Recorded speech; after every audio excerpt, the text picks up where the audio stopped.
This is V. Madhavi, GDC Tandur, Vikarabad District, Department of Chemistry. ఈరోజు మనం నేర్చుకునేటువంటి topic రసాయన గతి శాస్త్రం. 5th సెమిస్టర్ ఫిజికల్ కెమిస్ట్రీలో మనం కెమికల్ కైనెటిక్స్ ఓన్లీ 1 చాప్టర్. ఇక్కడ ఓన్లీ ఒక చాప్టర్ మాత్రమే ఇందులో ఉంది ఫిజికల్ కెమిస్ట్రీలో. It is very important chapter in chemical kinetics. ఇక్కడ మనం చూద్దాం. కెమికల్ కైనెటిక్స్లో మెయిన్లీ మనం చూసేది రేటు స్థిరాంకం. రేటు స్థిరాంకం అంటే ఏంటి? ఇక్కడ రేటు స్థిరాంకం అంటే ఏంటో మనం చూద్దాం. ఇక్కడ రేటు స్థిరాంకం అనేది మనకు ప్రత్యేక పరిస్థితుల్లో ఒక రసాయన చర్యా రేటుకు కొలమానంగా మనం చెప్పవచ్చు. ఇక్కడ ఏకాంక కాలంలో మనం రేటు స్థిరాంకానికి అనేకమైనటువంటి నేమ్స్ ఉన్నాయి, డిఫరెంట్ నేమ్స్. ఏంటి ఆ డిఫరెంట్ నేమ్స్ అంటే రేటు గుణకం, విశిష్ట చర్యా రేటు స్థిరాంకం అని, లేకపోతే చర్యా వేగము అని, లేదా చర్యా రేటు అని పిలుస్తాము. ఇక్కడ చర్యా రేటు అంటే చూద్దాం. ఏకాంక కాలంలో ఒక చర్యలో ఉన్నటువంటి క్రియాజనకాలు ఉన్నాయి, మరియు ఆ క్రియాజనకాలు చర్య జరిగి క్రియాజన్యాలను ప్రొడక్ట్స్ని ఏర్పరుస్తాయి.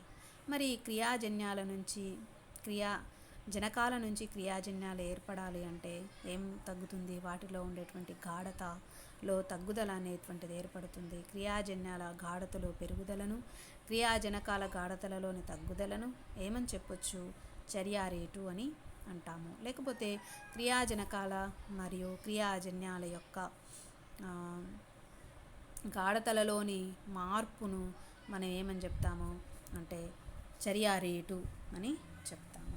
ఇక్కడ చర్యా రేటు అనేది ఏంటిది? స్థిర ఉష్ణోగ్రత వద్ద క్రియాజనకాల గాఢతపై ఆధారపడి ఉంటుంది. మరి చర్యా రేటు అనేది క్రియాజనకాల గాఢతలపై ఆధారపడి ఉంటుంది. కాబట్టి మనం ఏమని చెప్తున్నాము? dx/dt is proportional to f of a, b, c గాఢతలు అంటున్నాము. a so and so etc. dx/dt is equals to k into f of a, b, c గాఢత అంటున్నాము. ఇక్కడ k అంటే ఏంటిది? What is the meaning of k? is equals to rate constant అని చెప్తాము. అదేవిధంగా ఇక్కడ ఏబిసిలు అంటే ఏంటి? ఆ చర్యలో పాల్గొనేటువంటి క్రియాజనకాల యొక్క గాఢతలు అని చెప్పవచ్చు. అంతేకాకుండా ఇక్కడ మరి ఎఫ్ ఆఫ్ అంటే ఎఫ్ అనేది ఏం తీసుకున్నామంటే ఒక ప్రమేయంగా మనం తీసుకోవచ్చు.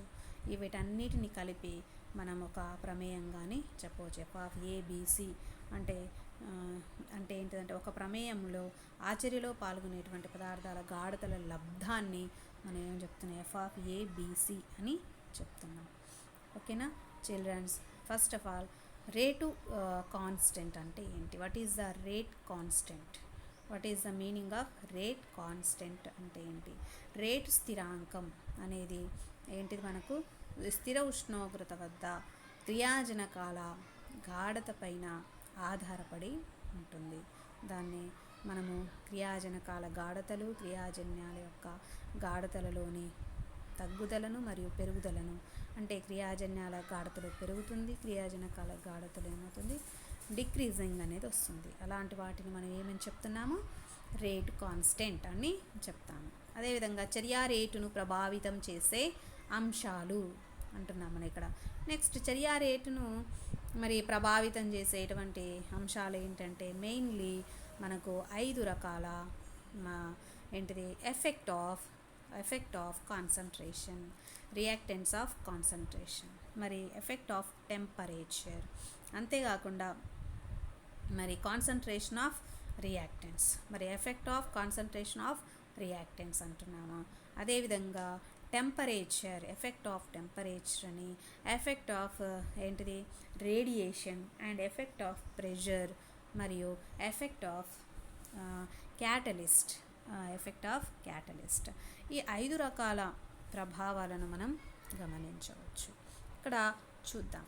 రసాయన చర్య రేట్ అనేది క్రియాజనకాల గాఢతలకు ఏ విధంగా ఉంటుంది? అనులోమానుపాతంలో ఉంటుంది. చర్యా రేటు ఈజ్ ప్రపోర్షనల్ టు క్రియాజనకాల గాఢత. అంటే రసాయన చర్యా రేట్ అనేది క్రియాజనకాల గాఢతలకు ఎలా ఉంది? ప్రపోర్షనల్. అంటే ఇక్కడ స్వేచ్ఛా ప్రాతిపదిక చర్యలు అంటే what is free radical reactions అంటే ఏంటి? వాట్ ఈజ్ ఫ్రీ రాడికల్ అంటే ఏంటి? ఫ్రీ రాడికల్స్ అంటే ఏంటి అంటే మనకు ఓన్లీ ఒంటరి ఎలక్ట్రాన్ను కలిగి ఉన్నటువంటి పరమాణువులు అన్నీ కూడా దేని కిందకు వస్తాయి? ఫ్రీ రాడికల్స్ అని అంటాము. ఓకేనా? మనం నేర్చుకున్నాం కదా, what is nucleophile, what is electrophile, what is free radical. మరి ఫ్రీ రాడికల్స్ ఉన్నటువంటి చర్యలు తప్ప అన్ని చర్యలు కూడా గాఢత మార్పు వల్ల ప్రభావితం అవుతాయి. కాబట్టి ఇక్కడ గాఢత పెరిగితే ఏమవుతుంది? క్రియాజనకాల గాఢత పెరిగింది అనుకోండి, ఇంక్రీజ్ అవుతే ఆల్సో రేట్ ఆఫ్ రియాక్షన్ కూడా ఏమవుతుంది? ఇంక్రీజ్ అవుతుంది. మరి రియాక్టెంట్స్ యొక్క గాఢత అనేది డిక్రీజ్ అవుతే మరి చర్య రేటు అనేది ఏమవుతుంది? డిక్రీజ్ అవుతుంది. ఇది పెరిగితే అది పెరిగితే ఇది కూడా పెరుగుతుంది. ఓకేనా? అదేవిధంగా మనం చూసినట్లయితే ఉష్ణోగ్రత ప్రభావాన్ని చూద్దాం.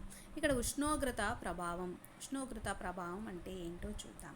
Effect of temperature. ఇక్కడ ఓన్లీ మరి సాధారణంగా ఉష్ణోగ్రత పెరిగింది అనుకుందాం. పెరిగితే ఏమవుతుంది? చర్య రేటు అంటే రేట్ ఆఫ్ రియాక్షన్ అనేది ఇంక్రీజ్ అవుతుంది. కానీ అనేక చర్యల్లో క్రియాజనకాల ఉష్ణోగ్రత అనేది మరి ఎంతకు ఇంక్రీజ్ అవుతుంది అంటే ప్రతి 10 డిగ్రీ సెంటీగ్రేడ్కి మరి రేట్ ఆఫ్ రియాక్షన్ అనేటువంటిది 2 లేదా 3 రెట్లు అనేది ఇంక్రీజ్ అవుతుంది. మరి ఉష్ణోగ్రత అనేది ఇంక్రీజ్ అవుతుంది. ఎంత? 10 డిగ్రీస్. ప్రతి 10 డిగ్రీస్కి ఒకసారి ఏమవుతుంది అంటే మనకు పెరగడం జరుగుతుంది. ఎంత? 2 or 3 రెట్లు స్టెప్స్ అనేటువంటిది ఇంక్రీజ్ అవుతుంది. 3 రెట్లు లేదా 2 లేదా 3 రెట్ల వరకు రేట్ ఆఫ్ రియాక్షన్ అనేది ఇంక్రీజింగ్ ఉంటుంది. కాబట్టి ఇక్కడ మనం ఈక్వేషన్ ఏం చేస్తూ ఉన్నాం చూడండి. K of 35 degrees centigrade divided by K of 25 degrees centigrade is equals to 2 or 3గా మనం చెప్పవచ్చు. ఇక్కడ ఉష్ణోగ్రత ప్రభావంలో ఉష్ణోగ్రత గుణకము is equals to K 35 degrees centigrade by K 25 degrees centigrade is equals to 2 or 3గా మనం చెప్తాము. ఓకేనా? నెక్స్ట్ పీడన ప్రభావం.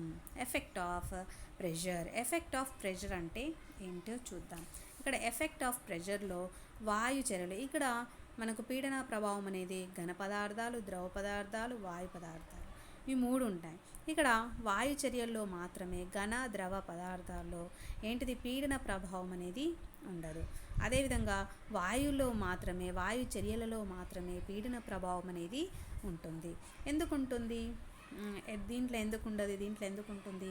వాయు చర్యలపై పీడన ప్రభావం అనేది దేని మీద ఆధారపడుతుందంటే చర్యా స్వభావంపై ఆధారపడి ఉంటుంది. కాబట్టి మనకి ఇక్కడ ఒక వాయు చర్యను చూద్దాము. ఏంటిది? వేపర్ రియాక్షన్ని మనం గమనించినట్లయితే N2+3H2 gives 2NH3గా మనం చూస్తున్నాం. ఓకేనా? It is a gas. కాబట్టి వాయువు చూస్తున్నాం. N2+3H2 gives 2NH3. అదేవిధంగా నెక్స్ట్ ఉత్ప్రేరక ప్రభావం, క్యాటలిస్ట్ ఎఫెక్ట్. ఇక్కడ అంటే సమతాస్థితిలో ఇక్కడ మనం సమతాస్థితిని గమనించినట్లయితే పీడన ప్రభావంలో పీడనాన్ని పెంచితే ఏమవుతుంది? క్రియాజన్యాల యొక్క ఘనపరిమాణము అనేది తక్కువ ఉంటుంది. కాబట్టి పురోగామి చర్య రేట్ అనేది ఎక్కువగా ఉంటుంది. ఇక్కడ ఏమవుతుంది? ఎప్పుడైనా సరే ప్రెషర్ని ఎక్కువ చేసాము, ఘనపరిమాణం ఏమవుతుంది? తక్కువగా ఉంటుంది. ఏమవుతుంది? ఘనపరిమాణము వాల్యూమ్ అనేది ఏమవుతుంది? తక్కువగా అవుతుంది. ప్రెషర్ అనేది ఇంక్రీజ్ చేసినప్పుడు వాల్యూమ్ అనేది ఏమవుతుంది? తగ్గుతుంది. కాబట్టి ఘనపరిమాణం తగ్గుతుంది కాబట్టి ఏమవుతుంది? పురోగామి చర్యావేగం అనేది ఎక్కువగా ఉంటుంది. పురోగామి చర్యావేగం ఇంక్రీజ్ అవుతుంది. నెక్స్ట్ ఎఫెక్ట్ ఆఫ్ ఏం చెప్తున్నాము? ఉత్ప్రేరక ప్రభావం. ఇక్కడ ఉత్ప్రేరక ప్రభావం క్యాటలిస్ట్ ఎఫెక్ట్ మనం చూద్దాం. నెక్స్ట్ క్యాటలిస్ట్ ఎఫెక్ట్ అంటే ఏంటి? What is catalyst? క్యాటలిస్ట్ అంటే ఏంటి? క్యాటలిస్ట్ అంటే మనకు చర్యలో పాల్గొంటుంది, కానీ చర్యలో పాల్గొనకుండా అంటే క్రియాజనకం కాదు అది. అంటే క్రియాజనకాలతో పాటు ఉంటుంది కానీ చర్యలో పాల్గొనకుండా చర్య యొక్క వేగాన్ని పెంచేటువంటి వేరొక పదార్థాన్ని ఏమంటున్నాం మనం? ఉత్ప్రేరకం. ఇట్ ఈజ్ ఏ క్యాటలిస్ట్ అని పిలుస్తున్నాం. KClO3 అనేది ఎగ్జాంపుల్గా మనం చూసినట్లయితే MnO2 గివ్స్ 3KCl + 3O2. ఇక్కడ మొత్తం కూడా ఇట్ ఈజ్ ఏంటిది? సాలిడ్ అండ్ ఆల్సో సాలిడ్గా ఉంది. ఓకేనా? అంటే ఉత్ప్రేరకాలు ఏం చేస్తాయి మరి అంటే ఇక్కడ ఉత్ప్రేరకం ఎవరు? MnO2 అనేటువంటిది ఉత్ప్రేరకం. ఇక్కడ మనకు అసలు మీకు సెమిస్టర్ సిస్టంలో మీకు ఉత్ప్రేరకాలు అనేటువంటి చాప్టర్ ఉంటుండే మనకు ఒకటి. ఏంటిది? 6th పేపర్లో ఫైనల్ ఇయర్లో క్యాటలిస్ట్ గురించి, ఒక ఉత్ప్రేరణ గురించి, మనకు క్యాటలైసిస్ గురించి ఒక చాప్టరే ఉంటుండే. దాంట్లో మనం మెయిన్లీగా ఇక్కడ ఉత్ప్రేరకాలు అంటే ఏంటి, ధన ఉత్ప్రేరకం అంటే ఏంటి, రుణ ఉత్ప్రేరకం ఉంటుంది. అదేవిధంగా ధన ఉత్ప్రేరకాలు, రుణ ఉత్ప్రేరకాలు, తర్వాత ఎంజైమ్ ఉత్ప్రేరకం, ఇవన్నీ కూడా మనకు ఉంటాయన్నట్టు. కానీ మీకు ఈసారి కొంచెం సిలబస్ డిఫరెంట్గా ఉంది కాబట్టి అందులో మీకు లేదు. ఇక్కడ ఉత్ప్రేరకంలో మనకు ఇక్కడే MnO2 అనేటువంటిది ఏంటిది? It is a catalyst. Catalyst అనేది ఏంటిది? చర్యలో పాల్గొంటుందా? నో, పాల్గొనదు. పాల్గొనకుండా ఏం చేస్తుంది? చర్య యొక్క వేగాన్ని పెంచుతుంది. అటువంటి వాటిని ఏమనాలి? ఉత్ప్రేరకం అని పిలుస్తాము. ఇక్కడ ఉత్ప్రేరకంలో మనకు 2KClO3 MnO2 gives 2KCl + 3O2ను మనం చూస్తున్నాం. ఇక్కడ చూసినట్లయితే చూడండి, నెక్స్ట్ ఉత్ప్రేరక ప్రభావం తర్వాత మనం నేర్చుకునేటువంటిది ఇంకొక డెఫినేషన్ ఏం చెప్పుకుంటున్నాం మనం? ఇంకా ఏంటిది? తర్వాత ఉత్ప్రేరక ప్రభావం తర్వాత వికిరణ ప్రభావం. వికిరణ ప్రభావం అంటే ఏంటో చూద్దాం.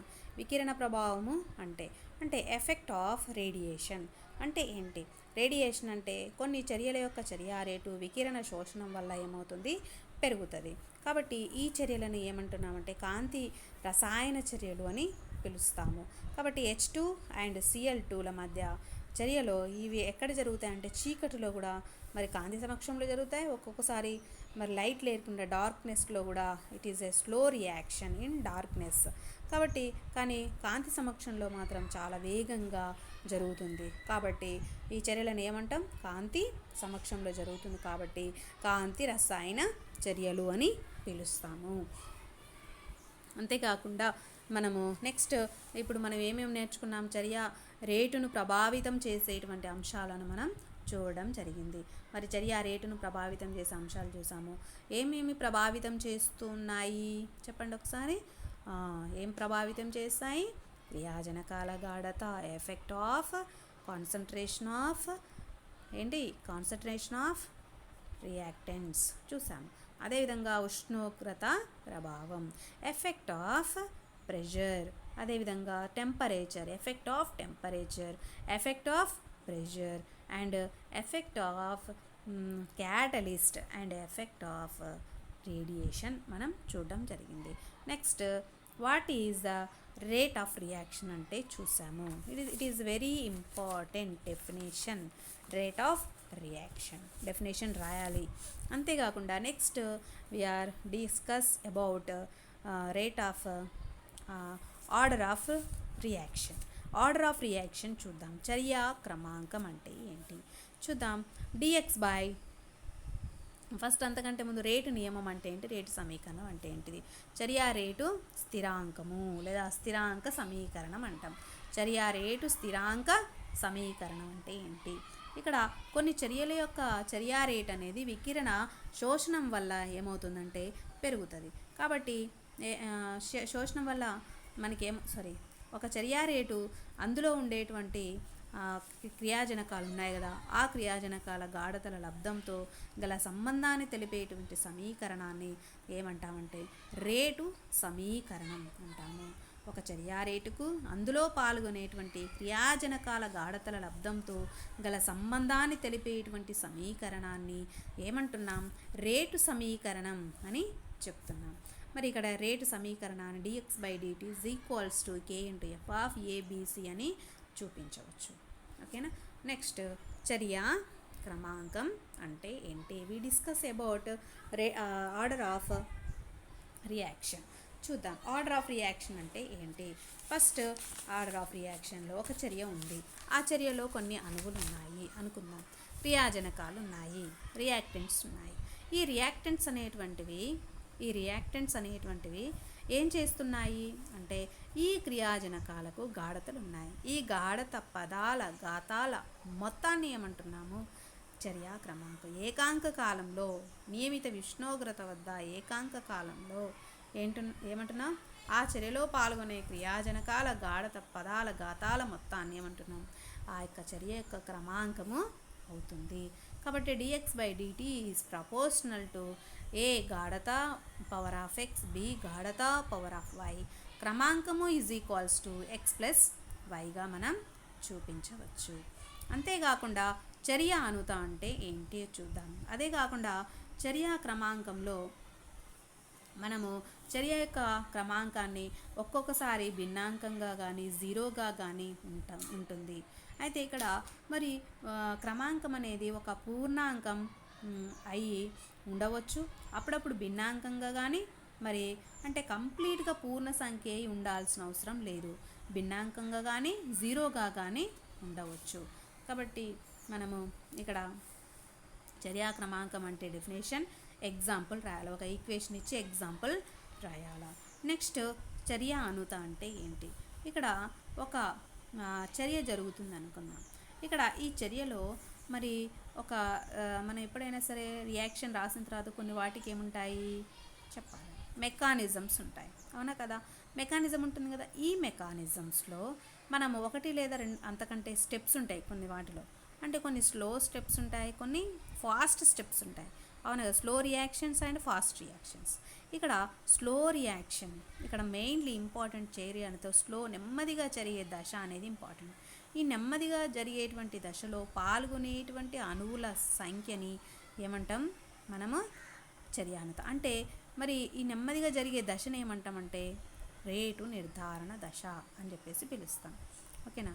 ఏమనుకుంటున్నా? రేటు నిర్ధారణ దశ అని చెప్పేసి పిలుస్తాం. ఈ అతి నెమ్మదిగా జరిగే దశలో రేటు నిర్ధారణ దశలో పాల్గొనేటువంటి అణువులు లేదా అయాన్ల యొక్క సంఖ్యను, పరమాణువుల సంఖ్యను, అణువుల సంఖ్యను లేదా మనం ఏమంటున్నాము అణుతాగా మనం చెప్పవచ్చు. కాబట్టి ఇక్కడ సంధి దశ ఏర్పడడానికి కావలసినటువంటి అవకాశాలు చాలా ఉన్నాయి. సంధి దశ ఏర్పడడానికి ఏమున్నాయి? చాలా అవకాశాలు ఉన్నాయి. కాబట్టి ఆ సంధి దశ ఏర్పడడానికి ఏవైతే అణువులు కావాలో వాటిని మనం ఏమంటున్నాము? చర్య అణుతగా మనం చెప్పవచ్చు. ఇక్కడ కొన్ని ఎగ్జాంపుల్స్ ఉన్నాయి చూద్దాం. చర్య అణుతలో మనకు మొత్తం కంప్లీట్గా ఏం కావాలా? చర్య అణుత ఏం కావాలి? మొత్తం కంప్లీట్గా చర్య అణుతలో మనం ఏం తీసుకోవాలా అంటే కంప్లీట్గా అది ఏ సంఖ్య ఉండాలి అంటే పూర్ణ సంఖ్యగా ఉండాలా కదా. అంటే జీరో కానీ భిన్నాంకంగా కానీ ఉండదు, ఓన్లీ ఒక పూర్ణ సంఖ్యగా ఉంటుంది. ఓకేనా? ఒక్కోసారి మరి రెండు కూడా ఇక్కడ క్రమాంకం అణుతకు కొన్ని ఎగ్జాంపుల్స్ చూస్తున్నాం. ఎగ్జాంపుల్స్ చూద్దాం. ఇక్కడ 2HI గివ్స్ ఏముంది?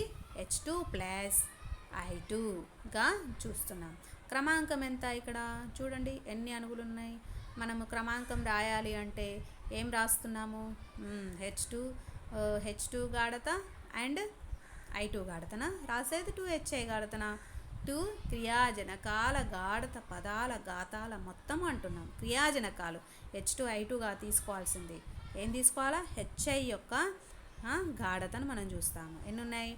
HI పవర్ ఆఫ్ 2 అని రాస్తాం. కాబట్టి క్రమాంకం ఎంత అవుతుంది? 2 అవుతుంది. ఎన్ని అణువులు ఉన్నాయి ఇక్కడ? 2 అణువులు దశలో పాల్గొంటున్నాయి కాబట్టి 2 అవుతుంది. అదేవిధంగా C4H9OH చూసినట్లయితే C4H8H2Oలో క్రమాంకం 1, అనుత ఆల్సో 1గా ఉంది. చూడండి ఇక్కడ క్రమాంకము 1, అనుత 1. అదేవిధంగా CH3COOCH3 plus I2 gives CH3COCH2I plus HI. క్రమాంకం ఎంత అవుతుంది ఇక్కడ? 0. అనుత ఎంత అవుతుంది? 2. అనుత అనేది 2. క్రమాంకం ఎంత అంటే ఇక్కడ మనకు 0గా ఉంది. అదేవిధంగా నైట్రిక్ ఆక్సైడ్ను చూద్దాం. NO+O2 gives 2NO. ఇక్కడ క్వశ్చన్ మార్క్ పెట్టిన ఏమొస్తుంది ఇక్కడ చూడండి. అనుతనేమో 3, క్రమాంకమేమో 3గా ఉంది. 3. ఓకేనా? 2 NO అణువులు, ఆక్సిజన్ మాలిక్యూల్స్ అన్నీ ఆల్సో 1 కాబట్టి 3.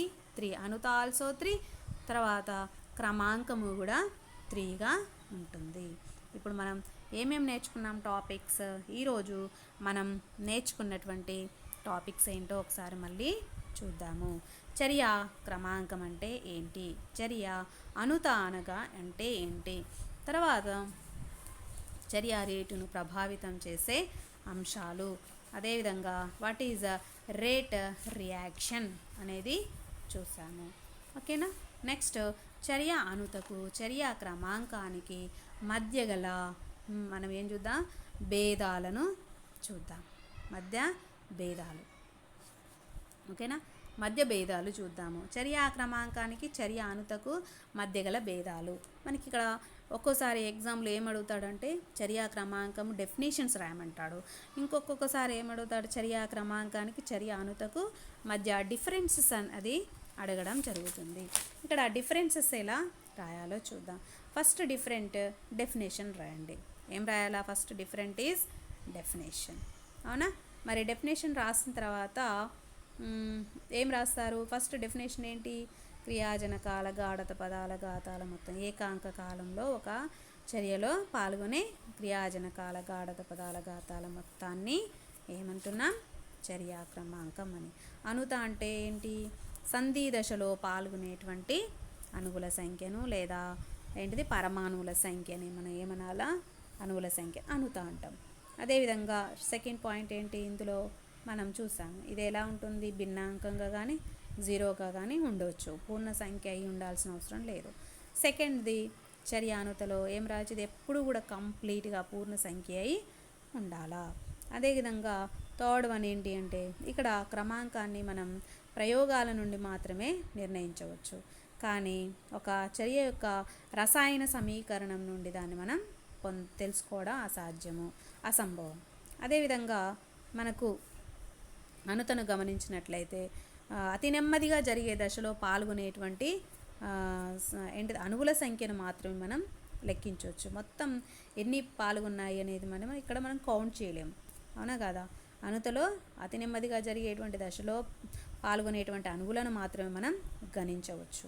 తర్వాత ఇది మొత్తం చర్యకు సంబంధించినటువంటి విషయం. అవునా కదా? కాబట్టి దీనికి విడిగా ఏమన్నా దశలు ఉన్నాయా అంటే చూపించాల్సిన అవసరం లేదు. దీంట్లో ఎన్ని స్టెప్స్ ఉన్నాయి అనేది చూపించాల్సిన అవసరం లేదు. అదేవిధంగా చర్య అనుతలో ఇందులో ఎన్ని స్టెప్స్ ఉన్నాయి, ఒకవేళ స్టెప్పులు ఉంటే అందులో మెయిన్గా ఏంటి? నెమ్మదిగా జరిగే దశనే ఇక్కడ ఇంపార్టెంట్. దశలు చూపించాల్సిందే. ఓకేనా? చర్యలో మొత్తం మనం ఒక మెకానిజం చూపించాలా. మెకానిజంలో నెమ్మదిగా జరిగేటువంటి దశనే ఈ చర్య అనుతకు ఎంతో వెరీ వెరీ ఇంపార్టెంట్. ఓకేనా? నెక్స్ట్ ఈరోజు మనం నేర్చుకున్నటువంటి టాపిక్స్ ఎంతో చక్కగా మనకు అర్థమవుతున్నాయి కదా? అవును. నెక్స్ట్ మనం ఏమేమి నేర్చుకున్నాం? 3 డెఫినేషన్స్ నేర్చుకున్నాం. చర్యా రేటును ప్రభావితం చేసేటువంటి అంశాలు నేర్చుకోవడం జరిగింది. ఇంకా మనం నెక్స్ట్ అర్ధాయువు అంటే ఏంటో చూద్దాం. ఏంటి అర్ధాయువు? అర్ధాయువులో మెయిన్లీ ఒక చర్య 50% లేకపోతే ఒక చర్య యొక్క గాఢత ఏంటిది? క్రియాజనకాల గాఢతలు తగ్గడానికి ఏంటిది? సగం తగ్గడానికి కావలసినటువంటి పట్టేటువంటి సమయాన్ని లేదా మరి ఏమంటున్నాం మనం? అర్ధాయువు హాఫ్ లైఫ్ పీరియడ్ అంటున్నాము. ఏమంటున్నాం? హాఫ్ లైఫ్ పీరియడ్ అని చెప్తున్నాం. ఇక్కడ ఒక చర్య ఎంత జరుగుతుంది? 50% జరగడానికి లేదా ఒక క్రియాజనకం యొక్క గాఢత సగం కావడానికి అవసరమయ్యే కాలాన్ని అర్ధాయువు కాలమని అంటాము. దీనిని దేంతో సూచించాలా? T½ మనం చూపించాలా. ఓకేనా? దీన్ని దేంతో చూపిస్తాం మనం? T½. Next very very important, zero order reaction. ఇక్కడి నుంచి మనకు ఇది లాంగ్ క్వశ్చన్ కింద వస్తుంది. దీన్ని 3 రకాలుగా అడగచ్చు అనగదా. మనం ఎన్ని టైప్స్ అడగచ్చు? మనకు 2 టైప్స్గా మనకు 3-4 రకాల క్వశ్చన్స్ వస్తాయి. ఫస్ట్ మనం చూసిన తర్వాత ఆ క్వశ్చన్స్ ఏంటో చూద్దాం. First zero order reaction. A gives ఏంటి? క్రియాజన్యాలు. ఏ గివ్స్ ప్రొడక్ట్స్ అని రాసుకోవాలి. ఓకేనా? ఫస్ట్ ఏ గివ్స్ ప్రొడక్ట్స్ కాబట్టి ఏ కింద మనం ఏం రాయాలి అంటే ప్రారంభ గాఢత. ఇక్కడ అసలు ఫస్ట్ డెఫినేషన్ ఏంటో చూద్దాం. క్రియాజనకాల మరి ఏంటిది? క్రియాజనకాల గాఢతలు ఉన్నాయి. తర్వాత ఒక చర్య యొక్క చర్య రేటుకు అందులో పాల్గొనేటువంటి క్రియాజనకాల గాఢతలకు ఎటువంటి సంబంధం ఉంటుందా? ఉండదు. అటువంటి చర్యలను ఏమంటాం? జీరో ఆర్డర్ రియాక్షన్స్ అంటాము. ఓకేనా? ఒక చర్య యొక్క చర్య రేటుకు అందులో పాల్గొనేటువంటి గాఢతల క్రియాజనకాల గాఢతలకు ఎటువంటి రిలేషన్స్ అనేవి ఉండదు, ఎటువంటి సంబంధం అనేటువంటిది ఉండదు. అటువంటి చర్యలను జీరో ఆర్డర్ రియాక్షన్స్ అని అంటాం. కాబట్టి ఇక్కడ జీరో ఆర్డర్ రియాక్షన్ అనేది ఎలా ఉంటుందో మనం చూద్దాం. ఓకేనా? క్యాలిక్యులేషన్ పార్ట్లో dx/dt K అని రాస్తాం. ఎలాంటి సంబంధం లేదు వాటితో, క్రియాజనకాల గాఢతలతో, కాబట్టి కాన్స్టెంట్ వస్తుంది. ఇక్కడ dx K × dt. దీనికి సమాకలనాన్ని మనం అప్లై చేయాలా. బీజెడ్సీ పిల్లలు చాలా జాగ్రత్తగా వినాలా. ఇక్కడ మనకు సమాకలన అవకలన మొత్తం ఫిజికల్ కెమిస్ట్రీ కాబట్టి మనం చాలా జాగ్రత్తగా నేర్చుకోవాలి. ఓకేనా? సమాకలనం dx, సమాకలనం K × dt. dxని సమాకలనం చేస్తే x అవుతుంది, dtని సమాకలనం చేస్తే t అవుతుంది. K అనేది ఇట్ ఈజ్ ఏ కాన్స్టెంట్ కాబట్టి K అలానే ఉంటుంది.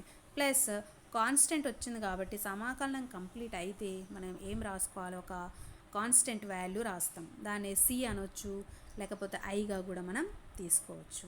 అంతేకాకుండా నెక్స్ట్ ఇక్కడ మనము t=0 x=0 అయినా, t=0 x=0 అయితే ఇఫ్ ఒకవేళ t0 అండ్ x0 అయినా ఏమవుతుంది?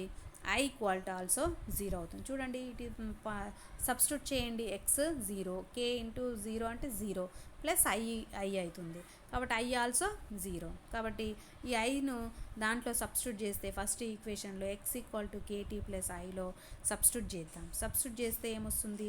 i 0 కాబట్టి x ఏమవుతుంది? kt.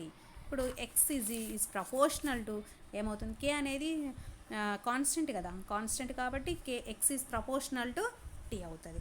x is proportional to t అయింది కాబట్టి x అంటే ఏంటిది? What is x? x అంటే మనకేంటిది? ఉత్పన్నం యొక్క గాఢత. x అంటే ఏంటిది? ఉత్పన్నం యొక్క గాఢత. k అంటే కాన్స్టెంట్, అంటే క్రియాజన్యాల యొక్క గాఢతలు అని చెప్పవచ్చు. ఇక్కడ ఏమవుతుంది? కాలం అనేటువంటిది ఆ చర్య పొందేటువంటి పదార్థం యొక్క పరిమాణము ఏంటిది? కాలానికి ఎలా ఉంది? అనులోమానుపాతంలో ఉంది. కాబట్టి ఇది ఏ చర్య అంటున్నాం? శూన్య క్రమాంక చర్యగా మనం పరిగణించవచ్చు. ఓకేనా చిల్డ్రన్స్? ఈరోజు మనం చెప్పినటువంటి టాపిక్ ఏంటి? Zero order. తర్వాత హాఫ్ లైఫ్ అంటే ఏంటో మనం చూసాము. అంతేకాకుండా మనకు హాఫ్ లైఫ్ మళ్ళీ ఇంకోసారి చూద్దామా? Next repeat again. అర్ధాయువు అంటే ఏంటి? అర్ధాయువు అంటే ఏంటి? What is a half life period? అర్ధాయువు అంటే ఒక చర్య అనేది, ఒక రియాక్షన్ అనేది ఎంత పర్సంటేజ్? 50% చర్య జరగడానికి పట్టే కాలాన్ని మనం ఏమంటున్నాం? అర్ధాయువు కాలం అని చెప్తున్నాం. కాబట్టి ఇక్కడ జీరో ఆర్డర్ చర్య, శూన్య క్రమాంక చర్య అంటే dx/dt కాన్స్టెంట్ అని, dx k × dt, x kt plus i, t=0, x=0, also i also 0. అప్పుడు ఏమవుతుంది? x kt అవుతుంది. x is proportional to t అవుతుంది. అంటే what is x, what is t? t means కాలము, x మీన్స్ అంటే ఉత్పన్నం యొక్క, అంటే ప్రొడక్ట్స్ యొక్క గాఢత, కాన్సన్ట్రేషన్ ఆఫ్ ప్రొడక్ట్స్.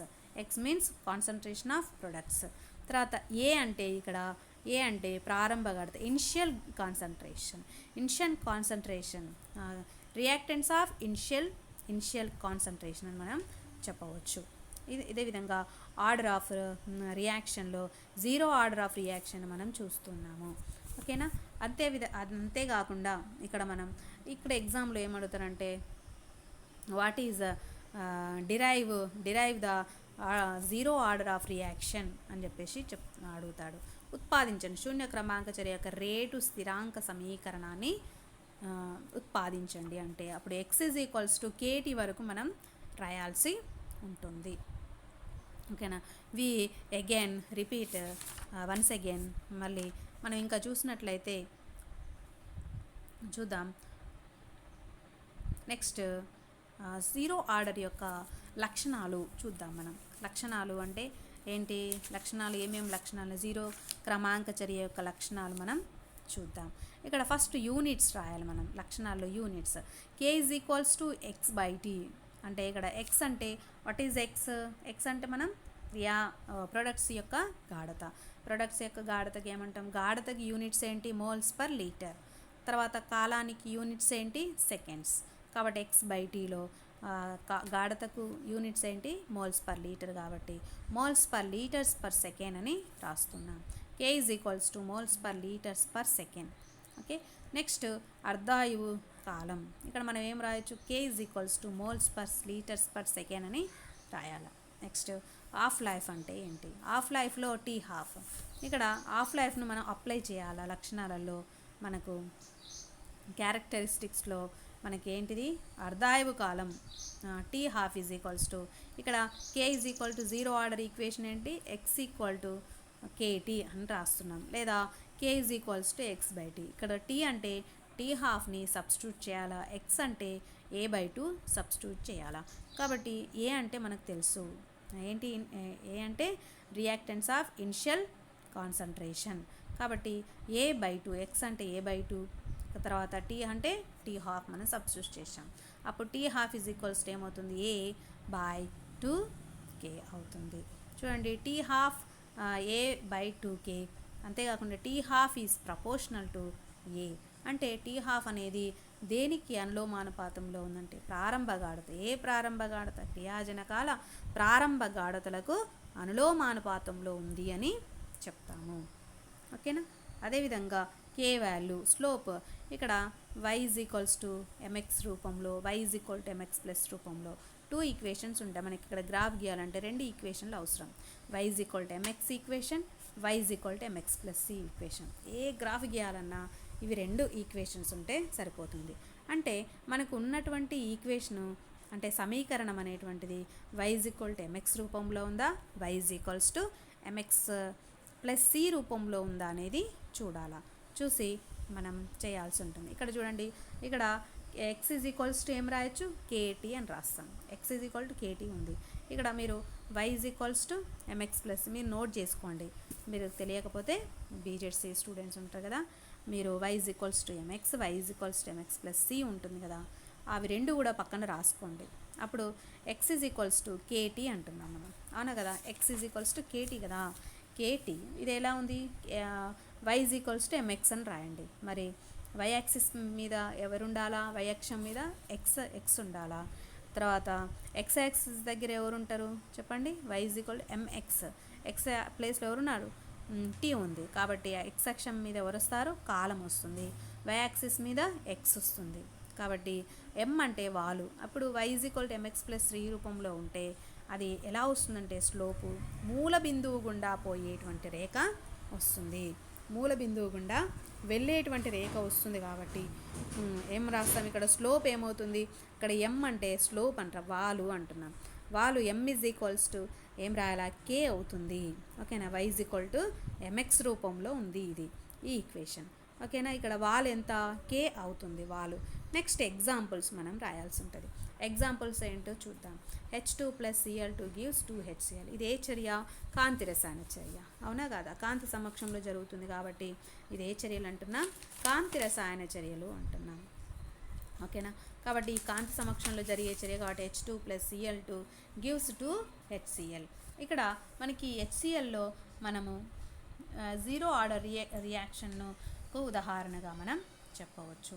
ఇక్కడ H2 మరియు Cl2లు గాఢతలు కాలంతో పాటుగా మన ఏమవుతుంది మారుతూ ఉంటాయి. కాబట్టి దీని ఫలితంగా ఏమవుతుంది, చర్య రేట్ అనేది స్థిరంగా ఉండదు. అందుచేత ఈ చర్య శూన్య క్రమాంక చర్యగా మరి ఉండదు అని అంటాము. అంతేకాకుండా విజాతీయ చర్యలు చూద్దాం. మరి విజాతీయ చర్యల్లో విజాతీయ చర్య అంటే ఏంటి? క్రియాజనకాలు, క్రియాజన్యాలు మరియు ఉత్ప్రేరకం ఏమవుతుంది, క్రియాజనకాలు, క్రియాజన్యాలు అండ్ ఉత్ప్రేరకం కూడా అన్నీ కూడా మూడు కూడా ఎలా ఉంటాయి, భిన్న ప్రావస్థలు అంటే వేరువేరు ఏంటిది మనకు ప్రావస్థల్లో ఉండడం వల్ల ఏమవుతుంది, వీటిలో కొన్ని చర్యలు జీరో ఆర్డర్స్ ఈక్వేషన్స్గా కనుక్కోవడం జరుగుతుంది. ఫర్ ఎగ్జాంపుల్ గోల్డ్ యొక్క ఉపరితలం పైన హెచ్ఐ యొక్క వియోగము అని చెప్పవచ్చు. అదేవిధంగా అధిక ఉష్ణోగ్రతల వద్ద టంగ్స్టన్, మాలిబ్డినం, ప్లాటినంల ఉపరితలంపై అమ్మోనియా యొక్క వియోగం అని కూడా ఉదాహరణగా మనం చెప్పవచ్చు.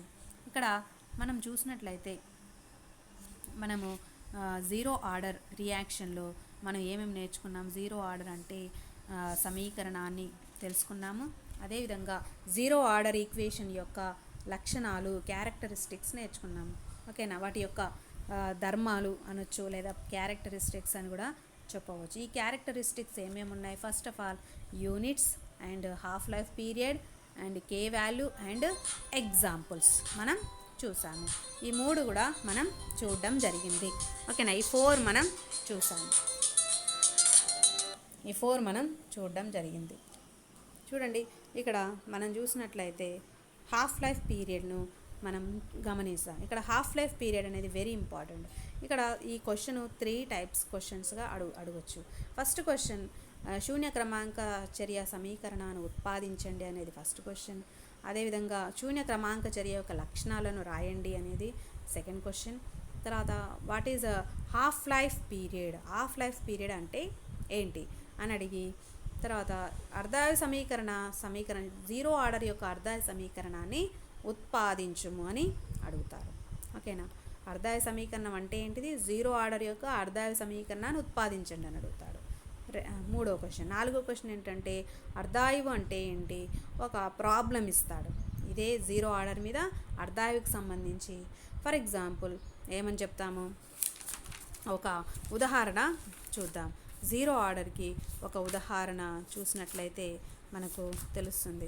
ఫర్ ఎగ్జాంపుల్ ఒక చర్య జరగడానికి ఇంత టైం పట్టింది. ఓకేనా? ఎంత టైము?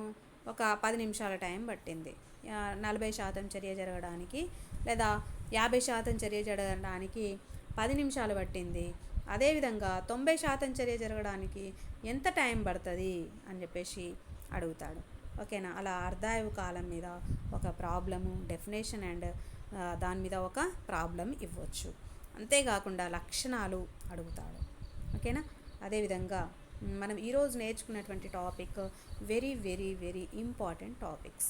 ఫస్ట్ మళ్ళీ ఒకసారి మనం రిపీట్ చేద్దాం. ఈరోజు ఏమేమి నేర్చుకున్నామో వన్స్ అగైన్ రిపీటెడ్.